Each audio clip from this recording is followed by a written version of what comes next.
Shalom ప్రభునేసు క్రీస్తు నామంలో మీ అందరికీ శుభములను సమాధానము కలుగును గాక. This is Nehemiah from the art of Israel, Jerusalem. ఈ నెల 5వ తారీఖు అనగా బుధవారం రోజు ఈ యొక్క cease fire deal proposal table మీదకి రావడం జరిగింది. అఫీషియల్ గా నెతన్యాహు గారు ఈ యొక్క డీల్ వివరాలను ఆయన వెల్లడి చేయనే ఉన్నారు. అయితే ఈ యొక్క డీల్ డీటెయిల్స్ ఏంటి, ఎందుకు ఇజ్రాయెల్ దేశంలో భయంకరంగా ఆందోళనలు జరుగుతూ ఉంటున్నాయి, అధికారులు కూడా తర్జన భర్జన పడతా ఉంటున్నారు, వీటన్నిటిని మనం ఈ వీడియోలో పరిశీలన చేద్దాము. తప్పకుండా ఈ యొక్క వీడియోను చివరి వరకు చూడవలసిందిగా మనం చేస్తూ ఉన్నాను. డీటెయిల్స్ లోకి వెళ్ళడానికంటే ముందుగా మీరు ఇంకా ఈ యొక్క ఛానల్ ను సబ్స్క్రైబ్ చేసుకుని ఎడలా తప్పకుండా సబ్స్క్రైబ్ చేసుకోవాల్సిందిగా మనం చేస్తూ ఉన్నాను. ఎక్కడ చూసినా గానీ ఇజ్రాయెల్ దేశాన్ని దోషిగా చిత్రీకరిస్తూ ఇజ్రాయెల్ దేశం గురించి చాలా తప్పుడు వార్తలు ప్రచారం చేస్తూ ఉన్నారు. రెండవ రాకడలో జరిగే సంఘటనలకు కేంద్ర బిందువుగా ఉన్న యెరూషలేం గురించి, ఇజ్రాయెల్ దేశం గురించి సరియైన సమాచారాన్ని మీరు తెలుసుకోవాలి అనుకుంటే, సత్యాన్ని ఇతరులకు తెలియజేయాలి అనుకుంటే తప్పకుండా ఈ ఛానల్ ను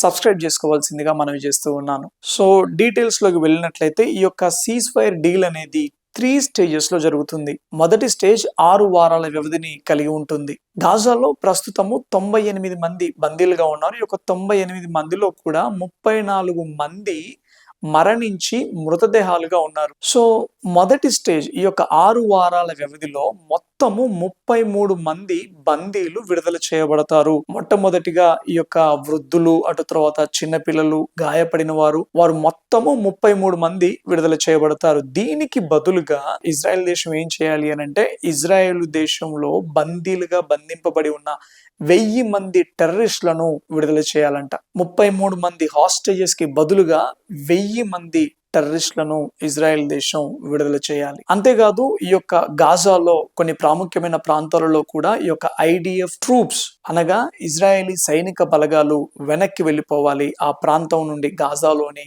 ఆ ప్రాముఖ్యమైన ప్రాంతాలలో నుండి వారు వెనక్కి వెళ్ళిపోవాలి అని ఈ యొక్క హమాస్ వాళ్ళు షరతు విధించడం జరిగింది. ఈ డీల్ కనుక కన్ఫర్మ్ అయ్యింది అని అంటే కమ్మింగ్ సండే ఒక 3 హాస్టేజెస్ ని ఈ యొక్క హమాస్ తీవ్రవాదులు విడుదల చేయనై ఉన్నారు. So this is what is going to happen in the first stage. రెండో స్టేజ్ ఎప్పుడు, మూడో స్టేజ్ ఎప్పుడు అనేది ఈ ఫస్ట్ స్టేజ్ జరుగుతూ ఉన్నప్పుడు వారు డిస్కస్ చేస్తారంట.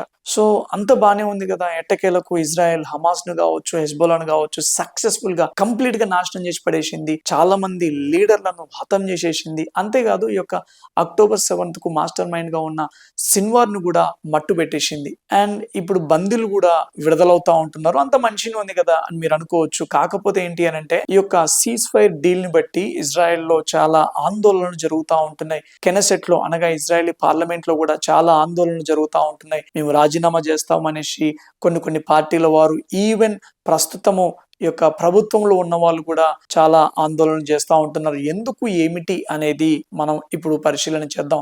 అయితే ఈ యొక్క సీజ్ ఫైర్ డీల్ కి కామన్ పీపుల్ కావచ్చు, దాని తర్వాత గవర్నమెంట్ లో ఉన్న కొంతమంది కావచ్చు, 3 రకాలుగా రెస్పాండ్ అవుతా ఉంటున్నారు.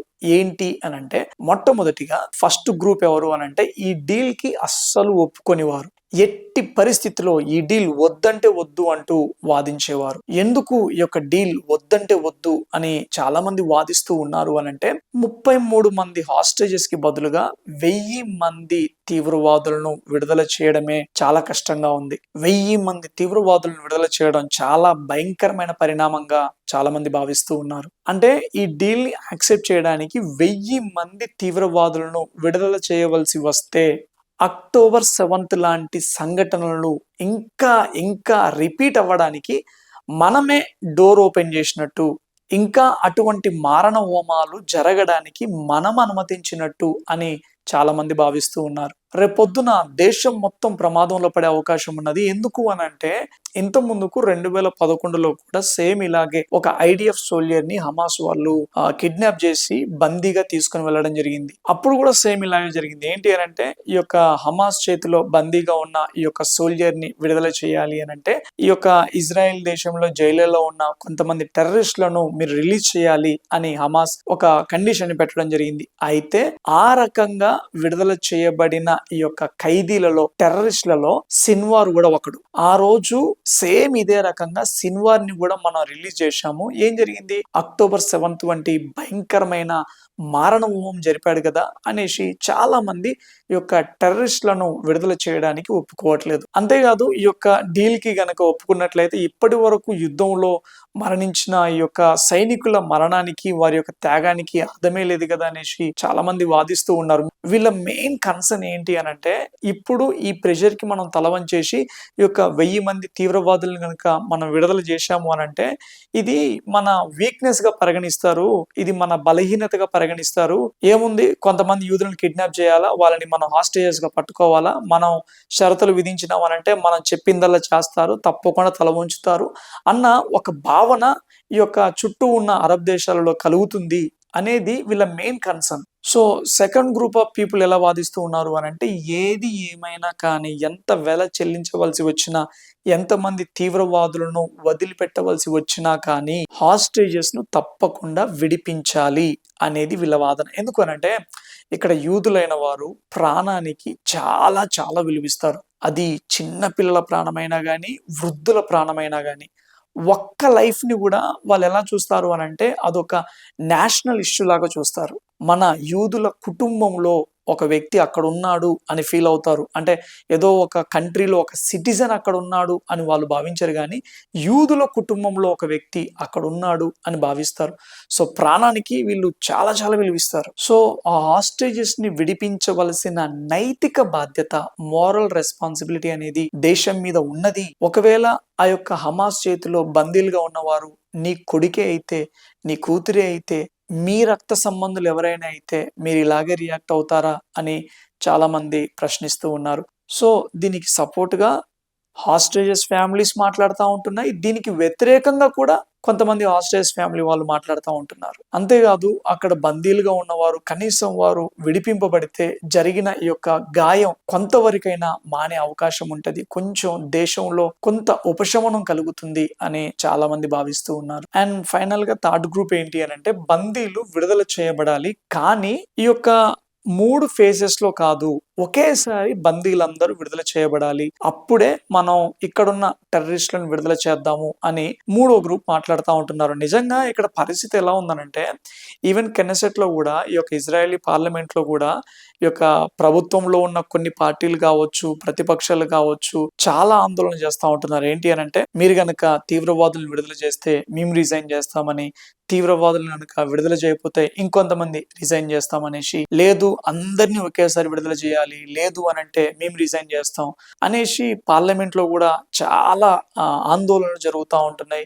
ఈవెన్ కామన్ పీపుల్ మధ్యలో కూడా చాలా ఆందోళన జరుగుతూ ఉంటున్నాయి. అంతేకాదు ఈ యొక్క ఇంటర్నేషనల్ ప్రెషర్ మధ్యలో కూడా ఇజ్రాయెలీ ప్రభుత్వం సరి అయిన నిర్ణయం తీసుకోవాలి. సో మనం ప్రార్థన చేద్దాం. ఏది ఏమైనా కానీ దేవుడు ఈ యొక్క నాయకులకు అందరికీ ఏక మనస్సును అనుగ్రహించలాగున, వారు ఉద్వేగపూరితంగా కాకుండా వారు ఆలోచించి జ్ఞానానుసారంగా వివేచనతో ఒక చక్కటి నిర్ణయం తీసుకున్నప్పుడు మరి అందరూ ఆ నిర్ణయానికి కట్టుబడి ఉండే కృపను దేవుడు వీరికి అనుగ్రహించలాగున మనం తప్పకుండా ప్రార్థన చేద్దాం.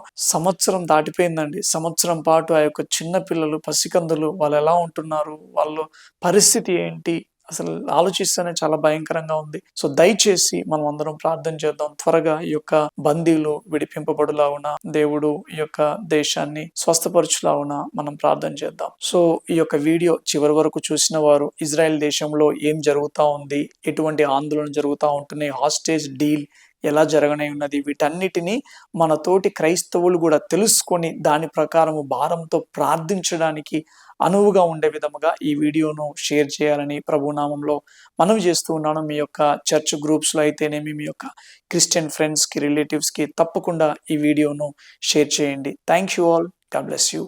By by.